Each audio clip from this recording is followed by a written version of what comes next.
Hey, Kelli, Brisbane here from Westmoreland Cultural Trust. Joining us live here at the Palace Theater is Danny Gokey this evening. Hey guys. Thank you so much for being with us tonight. My pleasure. So I'm confused a little bit. Let's Okay. clear this up. All right, let's do it.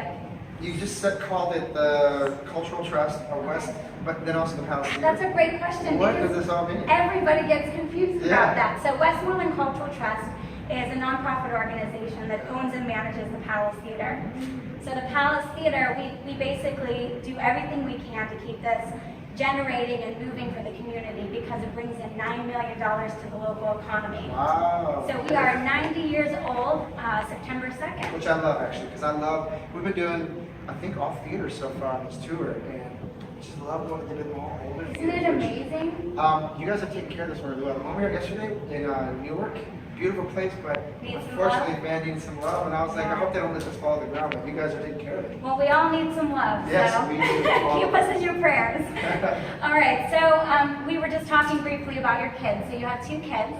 Danny and Victoria. Danny is going to be 4 on January 20th, and Victoria will be 2 November 28th. Incredible. So now that's pretty young, actually. So they do the tour bus. They do. My kids love the tour bus, and it's this tour I couldn't bring them with because the bus is packed. So. How many people are on a bus? Well, when we started this tour, there was 14 total, and so now it's back down to 13. Okay. And so we're trying to just keep it up. But I got some shows this week that's not part of this tour that I don't bring my kids in. But they love it. They was, Dad, tour bus, tour bus. Do they sing? Yes, they sing all the time. Okay, so that leads me to my first question. When did you start singing? I started singing. Well, okay, so I come from a family. There's 6 kids in the family, and my parents started singing. Yeah, kind of like that. It really was. And we just sang because our parents would always have us sing together. And but I was 12 years old when my dad leaned over to my mom and said, "Mom's got a good voice." And I didn't know that. I heard Was it always soulful? It was. As a matter of fact, I made my debut at a water park called Noah's Ark. And I sang at a karaoke stage. I was about 12 years old, probably about 60 pounds soaking wet. And I sang,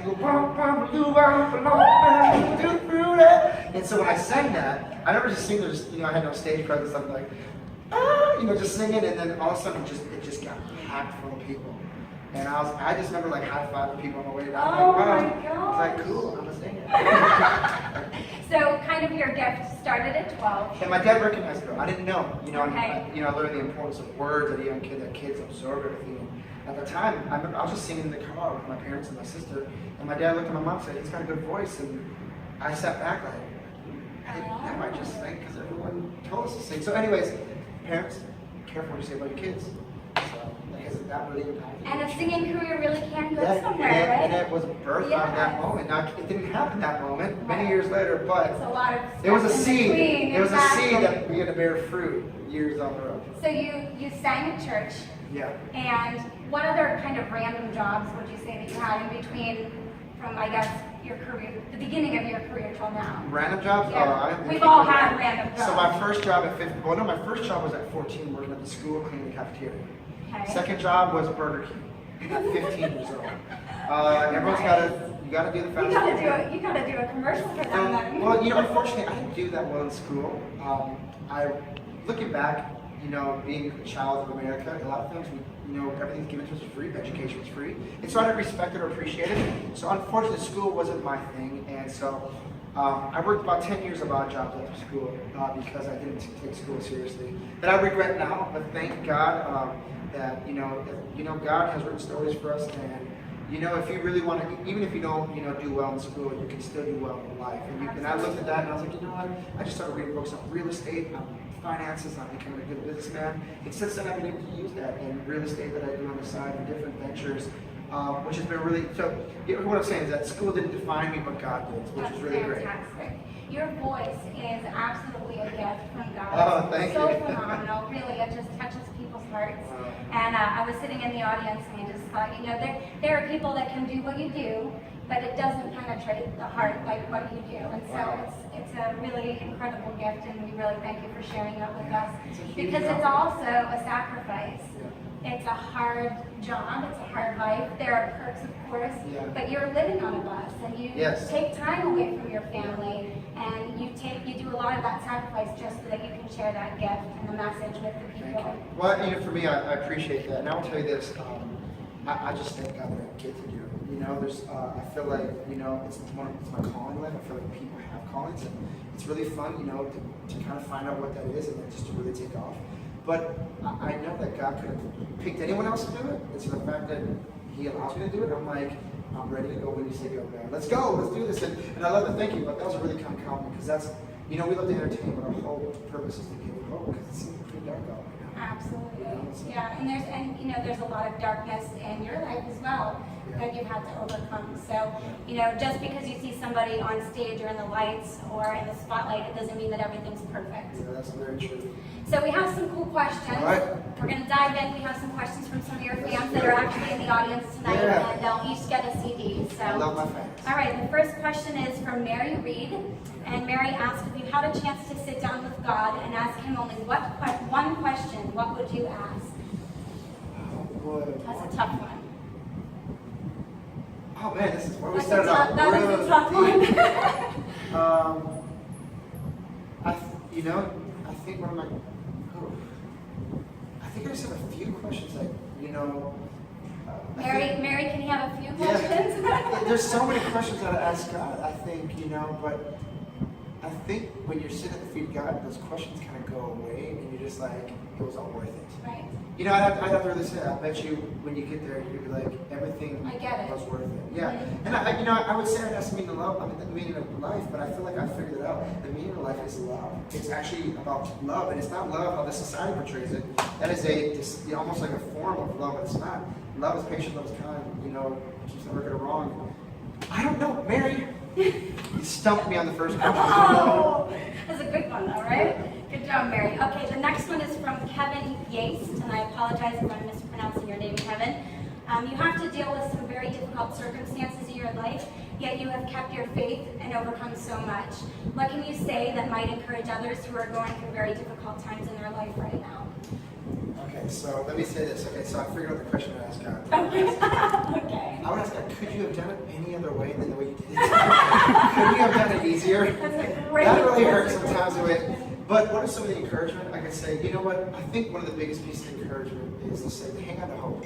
I'm really noticing hope is a powerful. If you have no hope, you begin to just kind of not fall apart is the wrong word, but you just slowly just kind of dissolve almost, and your purpose dissolves. But that's why hope.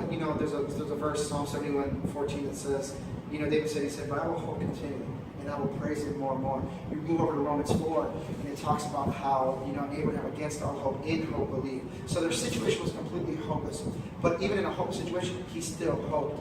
And the Bible says he did not waver in his faith, but he strengthened himself by giving glory to God. I think there's something to say when you merge those two verses. There's something to be said about just thanking God in the hard times and knowing.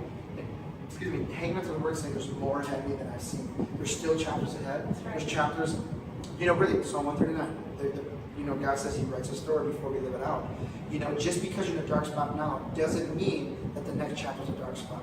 You must keep up moving forward. But if you stay stuck where you are, that is an issue. When you get stuck, and you don't move forward, you won't experience those chapters. So keep moving forward. Keep hanging on to hope, because hope is like the gasoline in the vehicle that'll start up and keep it moving. That's fantastic. Thank you. Yeah. That kind of plays into that. Amy Ellis, sometimes she struggles hanging on to hope. So there you go. Do you have any advice for what you do to maintain your hope and faith? I think yes. Yeah, we did. And that's to say, literally, faith comes by hearing, and hearing by the word of God. I'm not trying to be a preacher here, but I will say this stuff works. And it's a process. It doesn't happen overnight. But even I find myself in spots where I have to be intentional about saying, God, I'm going to take my eyes off the stuff that's not making sense, or the void that I feel in my life, or whatever. We feel different things in the human experience. But I'm just going to focus on what you have done in the past, and what you're going to do, and what your word says you're going to do. So there really is never a time without hope unless we choose to take hopelessness. Yeah. Hope is available all the time. That's beautiful. You're getting ding, Yeah, ding, I'm so ding. sorry. It's probably the kids. This, I wish. You okay? We Yeah, I'm good. We're All all right. good. I'll put on the bus. How old were you when you started performing, and 12 years old.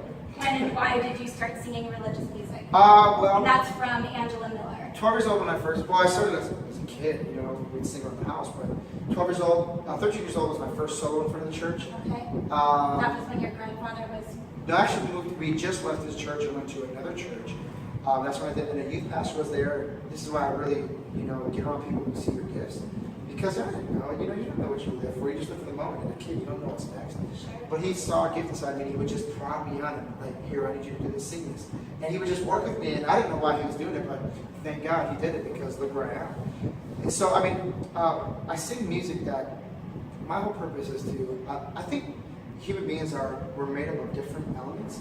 And as far as I'm concerned, you know, we like entertainment.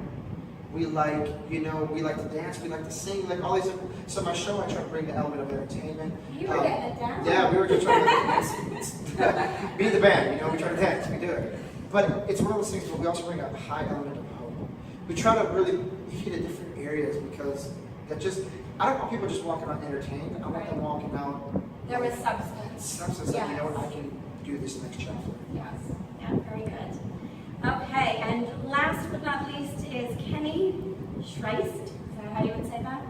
Seacrest, it looks like Seacrest. Seacrest, hey! Seacrest. What is your favorite song to perform live? Favorite song to perform live right now?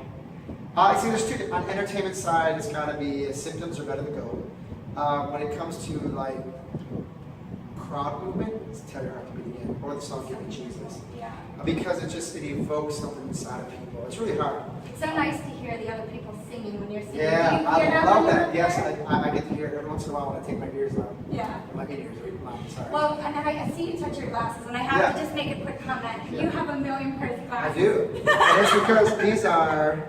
They're really nice glasses. These are my brand. They're Danny Gokey. I have my own eyewear line. And that's the other thing. That's- But oh, we you- can't get them here in America, right? No, you can. Oh, we can. There are like maybe 2,000 stores in the States. All right, so there you have it.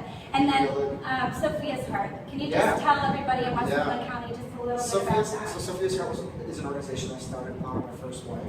And we have, you know, since the conception, we started music and arts programs. We probably affected around 500 kids through our music and arts and audio and visual program.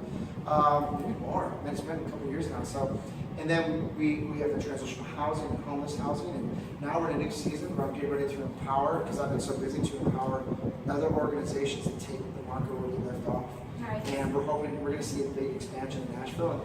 And I'm going to be able to start teaming up with organizations around the country now and start hopefully moving this movement on a more nationwide scale. So it's just been kind of growing, and so it's a really exciting time for the organization. That is incredible. Thank you so much. Yeah. I know you have to go back out on Yeah, stage, I'm gonna so go sing. Yeah. thank you, and